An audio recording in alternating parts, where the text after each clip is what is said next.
Two Jesuit priests and a tour guide were slain in Mexico's Sierra Tarahumara in June 2022 and are the latest in a long line of activists, reporters, and locals intimidated or murdered by the region's criminal groups. What could have happened, and how is the government reacting to this unfortunate event? Stay with me to the end of the video to learn more about it. Revs Javier Campos, 79, and Joaquin Mora, 80, had dedicated much of their life supporting the region's indigenous peoples. Authorities claimed their lives were cut short in a tiny church of Cerocaui's town center, along with a tourist guide they were attempting to protect from a local crime leader. Tourists are drawn to the area's magnificent mountains, deep gorges, and the tenacious Tarahumara indigenous people, known as the Raramuri, and famous for their ability to run hundreds of kilometers barefoot or in leather sandals. The mainly roadless region is home to natural treasures like the Copper Canyon, known as Mexico's Grand Canyon, and one of the country's last operational passenger trains. The mountains, however, are the realm of sorrow as well as beauty. After decades of being deprived of their original land, the Raramuri are extremely destitute. Even in this century, they have experienced hunger and starvation during their worst years. Coke traffickers have traditionally utilized the isolated highlands to cultivate illegal marijuana and opium poppies. The cartels moved into illegal logging on Raramuri lands in the 2000s, driving out or murdering everyone who stood in their way. The La Linea gang of Ciudad Juarez is fighting the Sinaloa cartel, whose local branch is known as Los Salazar. The gangs are now competing for control of local alcohol sales, extortion, and abduction, according to Isela Gonzalez, head of the Sierra Madre Alliance Environmental Organization. Gonzalez said, "The Sierra Tarahumara is under a constant climate of violence. There's a very violent atmosphere, a lot of shootouts between groups, and that's forcing a lot of people to flee. At least a half dozen Raramuri environmental activists have been assassinated in the Sierra Tarahumara in recent years, including anti-logging campaigner Isidro Valdenegro, whose life was cut short in 2017 after receiving the renowned Goldman Environmental Prize. The few individuals apprehended in those crimes were very simply triggermen, and their suspected connections to cartel groups were allegedly never thoroughly examined. Miroslava Breach, a journalist, was slain by gunmen affiliated with the Los Salazar gang in 2017, ostensibly in revenge for reporting on cartel gangs' links to politicians. Perhaps the most publicized instance was that of the 34-year-old American hiker Patrick Braxton Andrew, who was assassinated in Urique, near where the Jesuits were murdered in 2018. At the time, authorities identified the assailant as Jose Noriel Portillo Gil, alias El Chueco, or the Crooked One. He is the same individual who sought for ending the life of the two priests and is an accused local head of the Los Salazar gang. Many people were taken aback by the notion that Portillo Gil could be suspected of putting down a U.S. tourist and then be accused of ending the life of two beloved priests. Randall Gingrich, an environmental and educational activist who has worked in the Sierra for 3 decades, has said, "I just never understood how it is that the United States didn't raise holy hell until they captured him. Why wasn't there a massive manhunt until this was resolved? How could he still be there?" Javier Corral, the governor of Chihuahua at the time, promised to mete out exemplary punishment to this criminal and gang who, paradoxically, by acting in this cowardly way, have put an end to the Sinaloa cartel's influence and control of the area. Nothing will stop us from capturing him. None of this happened. According to state prosecutors, when the local baseball club he supported had lost a game, El Chueco went to the home of 2 rival team players. He shot one, abducted the other, and burned their house to the ground on the same day that the priests were slain. Mexican security analyst Alejandro Hope said, "This illustrates a systematic impunity. Most people who work in the Sierra Tarahumara describe intimidation, threats, and cartel checks, even on major mountain highways." Following violence near the race, the 50-mile-plus Copper Canyon ultramarathon was canceled in 2015. Mika True, an ultramarathon racer who lived among the Raramuri and was fascinated by their running skill, organized the yearly competition to aid them while exposing their culture. Gingrich said, "Most people had a really good experience, but, well, there were people on the streets that were, pretty questionable. I mean, there was definitely a heavy narco presence.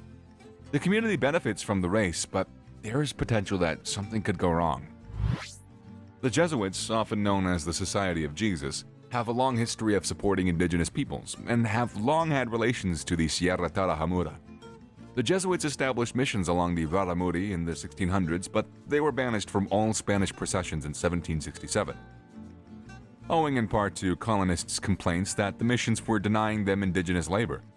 They returned around the year 1900. The Jesuits run educational, health, and economic programs as well as a seminary in the area. The two assassinated priests were well liked among the Raramuri, having learned their language and traditions. López Obrador has stated that his administration is no longer focused on apprehending cartel leaders, and he has frequently appeared to accept the gangs, even complimenting them for not intervening in elections at one point. The assassinations and other acts of violence come at an awkward moment for López Obrador.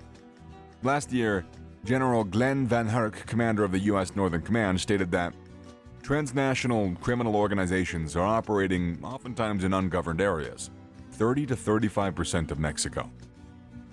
The Congressional Research Office of the United States issued a study in June stating, López Obrador has advocated policies that focus on the root causes of crime, but his government hasn't carried out counter-narcotics operations consistently.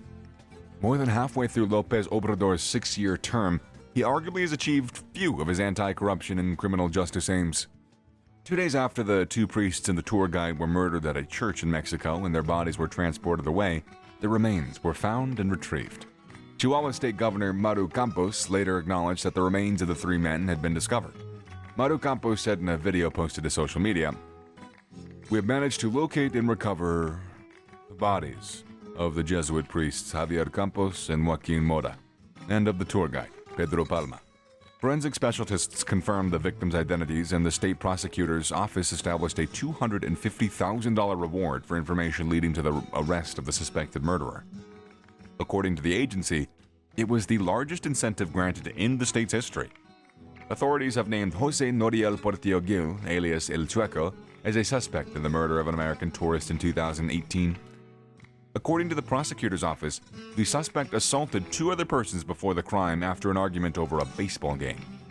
He later abducted Palma, who escaped and rushed into the chapel for aid.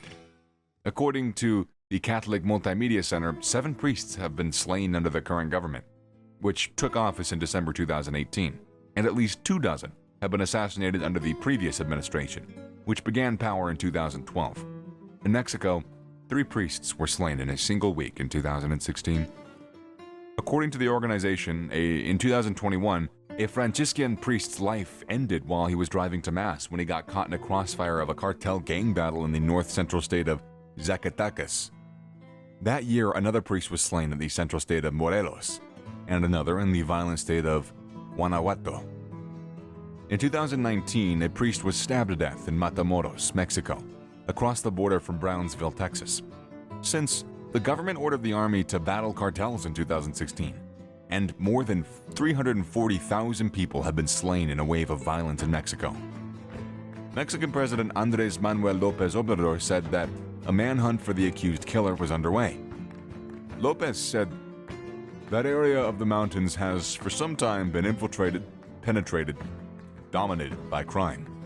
According to Father Luis Gerardo Moro Madrid, leader of the Jesuits in Mexico, the 3 bodies were thrown into the back of a pickup truck by armed men and wrapped with plastic and carried away. Experts said that Chihuahua is a key transit route for illegal narcotics destined for the United States, and it is fiercely fought by opposing trafficking organizations. According to Father Jorge Atalano Gonzalez, a Jesuit, the priests who were slain on Monday sought to assist since they knew the perpetrator, who was from the region. He said, "We wanted to confess. What we believe is that he was in a state of alcoholism or addiction because of the reaction that he had." Jesuit priest Javier Campos rode his motorbike across Mexico's rugged Tarahumara highlands long before many roads were even constructed. His iconic mimic of a rooster and love of singing gained him the moniker of Gallo over his 5 decades of ministering to underprivileged areas. During the previous 20 years, coke traffickers consolidated their hold on the region, filling the mountains with opium, poppy, and marijuana. His associate Joaquin Mora was often by his side. According to their colleagues, they contributed a moral authority to counter the outsized influence of coke traffickers. Reverend Pedro Humberto Arriaga, a Jesuit superior at the mission in southern Mexico and a friend of Campos since their student days, said that when they last spoke in May, Campos told him the seriousness of the situation, of how the cartel gangs had advanced in the region, how they were taking control of the communities. He said that things were getting out of hand as more and more armed criminals moved to the region. Arriaga was unaware of any threats against either priest, but everyone was aware of the dangers, both there and throughout the country. And that brings us to the end of the video. If you have any questions that might have not been answered in today's video, let us know in the comment section below. And if you haven't done so already, make sure to subscribe to this channel so you don't miss any of our incredible videos. Keep an eye out for the next one.